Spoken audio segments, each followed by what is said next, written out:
अस्सलाम वालेकुम। अगर आप ये चाहते हैं कि आपका जिस्म जो है वो बड़े फूले, आपका जिस्म ग्रोथ में आए, आपका वेट गेन करे, आपका जिस्म हैंडसम सा हो मेरी तरह, तो आपको चाहिए कि आप जितनी भी खुशक खट्टी गज़ा है, जो ऐसी गज़ा जो खुश्की पैदा करे, बॉडी में खुश्की पैदा कर कर आपके जिस्म को स्लिम कर दे।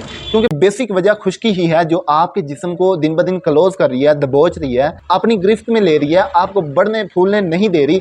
तो आपने खुशक खट्टी अशिया का इस्तेमाल बंद कर देना है। रात को आप दूध में जलेबी उबाल कर ये डेली इस्तेमाल करें, और सुबह के वक्त आप जो खजूर है, चाहे खजूर इतनी हो जाए, चाहे मुट्ठी भर हो जाए, जितनी आप आसानी के साथ खा सकते हैं, अच्छी तरह चबा कर खाएं, ऊपर से दूध पी लें। और सब्जियों में घिया, तोरी, कद्दू, टिंडे, पेठा, शलजम, गाजर, मूली वगैरह का कसरत से इस्तेमाल करें।